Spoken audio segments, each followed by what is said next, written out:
요즘 재생에너지로 생태 위기를 극복할 수 있다는 이야기 많은데, 이런 이야기를 재평가하고 비판하는 글을 소개하겠습니다. 재생에너지는 탈탄소와 기후 위기 극복의 유일한 특효약인가? 요즘 한국에서도 재생에너지가 만사형통인 듯 여겨지는 재생에너지 붐이 일어나고 있는데, 혹시 집단 최면에 걸린 게 아닐까? 이러한 질문을 던지는 가네코 이사무는 사회자본주의라는 저서 속에서 재생에너지, 특히 육상, 해상 풍력발전 회의론을 제시하며 수소의 이용을 권장합니다. 그는 재생에너지 자체가 문제라고 언급하지는 않습니다. 다만 재생에너지 취득 과정에서 사용가치의 발현을 가로막는 자본의 개입을 문제 삼습니다.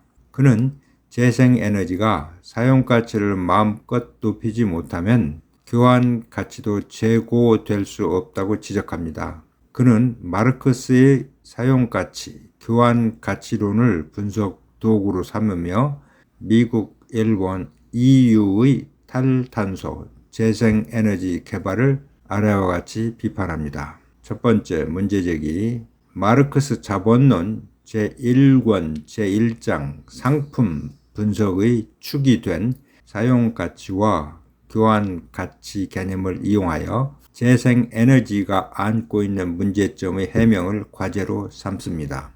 현재의 글로벌 자본주의는 확실히 자연 환경도 개척지로 거두어 놓고 있지만, 과연 그 행방은 뿔뿔이 흩어지고 있지 않은가?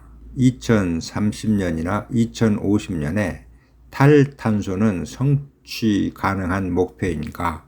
재생 가능한 자원 개발이라며 새로운 대상에 분별 없이 투자하고 있으나 사용 가치가 있는 상품 제조로 연결되는가? 그 재생에너지 상품에 사용 가치가 없으면 그것은 교환 가치를 지니지 않아 쓸모없을 뿐만 아니라 파괴된 자연은 되돌아오지 않습니다. 무제한으로 건조된 재생에너지 장치가 25년 뒤에 내구성을 잃을 때 해양, 해저, 해안, 하천, 하안, 육상, 산간지에 무질서하게 방치된 재생에너지 장치의 잔해에 의한 생태계 파괴 및 저주파 등에 의한 건강 피해가 현재화될 것입니다. 발전을 위한 재생에너지의 사용가치는 예견 가능한 생태적 파괴, 피해를 무시할 만큼 높을까? 주요한 생명 원소인 탄소나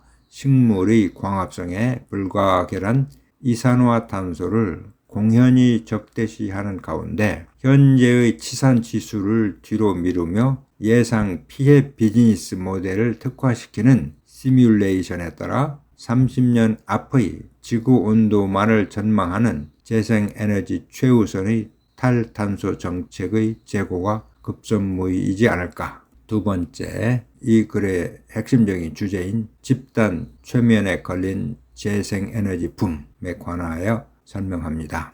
이산화탄소 지구온난화와 한 조가 되어 높은 목소리로 노래 부르는 재생에너지 붐은 집단 최면에 의한 집단 표상입니다. 이 또한 악무한의 신뢰입니다. 미국의 텍사스주에서 풍력 발전의 발전 비율을 반감하는 한편 재생에너지 비율을 높인 상황에서 마주친 2021년의 대한파로 전력이 부족해졌습니다. 전력 부족으로 100명 이상의 사망자가 속출한 참사를 반성한 텍사스 주지사가 재생에너지에 과도하게 의존하며 날씨에 좌우되는 재생에너지에만 매달리면 위험하다고 지적하면서 풍력발전 설비의 동결이 참사의 원인이 되었다고 결론 내렸습니다.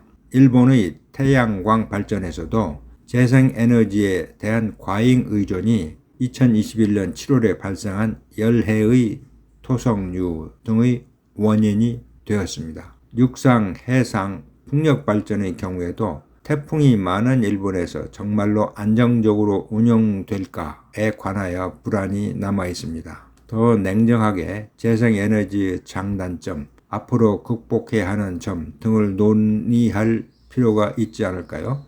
대규모의 정전을 동반하는 재생에너지 전환은 경제, 국민 생활의 관점에서 커다란 문제입니다. 예컨대 반도체 제조 등의 정밀 기술은 안정적인 전력 공급이 이루어지는 환경이 없으면 제조 계획에 커다란 지장을 초래하기 때문입니다.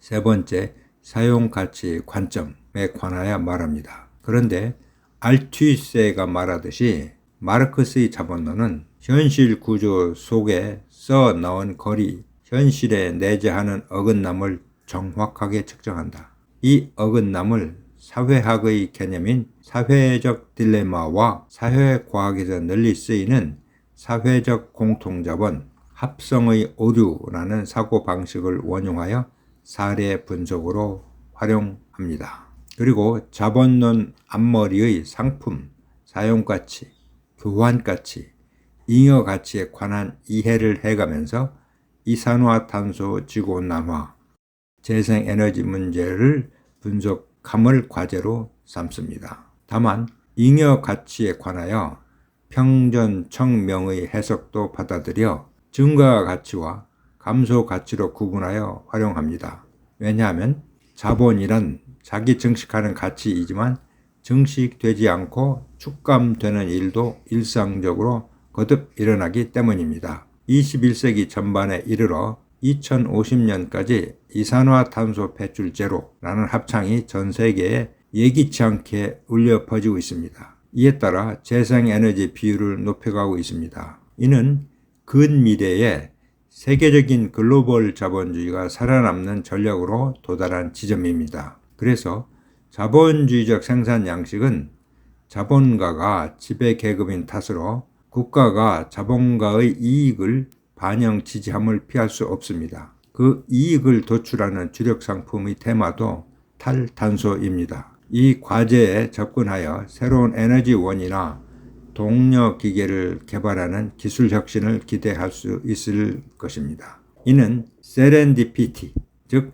의도치 않게 우연히 얻은 좋은 경험이나 성과에 속하지만 그래도 신경 쓰지 않습니다. 그러나 지구를 위해 이산화탄소 배출 제로를 곧이곧대로 실현하려는 생각이 의심스럽습니다. 왜냐하면 풍력과 태양광을 포함한 자연력과 인위적 활동을 비교하면 후자의 영향은 전체의 6분의 1에 지나지 않는다는 학설도 있기 때문입니다. 이 학설을 지지한다면 탈탄소 사회 창조, 녹색 성장 전략, 탄소 중립 행동 계획 등은 모두 당랑거철에 불과한데 이러한 위구를 뒷받침하는 사실이 발생했습니다. 육상풍력 발전의 부지 부족과 태양광 발전의 가동률 저하 등 유럽 국가들에서 현재 진행 중인 해상풍력 발전 사업을 모방한 일본의 선행 연구가 완전히 실패했습니다. 2020년 12월 13일 앞뒤의 일본 신문 보도를 종합하면 해상풍력 발전을 위하여 후쿠시마 해안의 앞바다에 설치한 부채식 풍차 3기 등의 가동률이 4%로 낮아 생산성이 없게 되어 2018년에 철거를 결정했는데 철거 비용만 50억 엔이 들었다고 합니다. 이 사업은 일본 정부가 2050년을 향한 탈탄소 사회 만들기의 일환으로 추진했는데 실패한 것입니다. 어쩌면 사용 가치를 전혀 낳지 못한 끝에 교환 가치도 제로가 되어 이 사업 전체라는 상품이 소실되어 버렸습니다. 불과 3기인데도 해상 경관이 변질되고 풍차에 새가 날아드는 사고도 생기며 바람이 불어오지 않으면 발전이 되지 않고 태풍이 닥치면 화력발전의 전력으로 풍차의 회전을 멈추게 합니다. 육상풍력 발전기도 마찬가지이며 해상풍력 발전기의 경우에도 태풍이나 낙뢰로 선풍기처럼 돌아가는 날개가 부러질 위험성도 마찬가지입니다. 틀림없이 상업적인 목적을 위한 자연 파괴가 진행된 끝에 우리들의 생활 기반도 파괴됩니다. 이와 같이 해상풍력, 육상풍력 발전의 위험성에 대한 경험을 마친 상태인데도 정부, 경제계, 학계는 더욱 큰 해상풍력 발전을 구상하고 있습니다. 자본에게 자연은 하나의 주유소, 이것은 하이데거의 말입니다. 자연은 하나의 주유소임이 확실하며 자연의 사용가치가 화폐화, 자본화되어 상품으로 교환됩니다. 이 틀 안에서 자본이라는 경제 엔진 또는 자본주의의 엔진이 본격적으로 재생에너지를 지향하기 시작한 오늘날에 이러한 사정에 입각하여 사용가치, 교환가치, 증가가치, 감소가치 관점에서 재생에너지 문제를 고찰할 필요가 있습니다.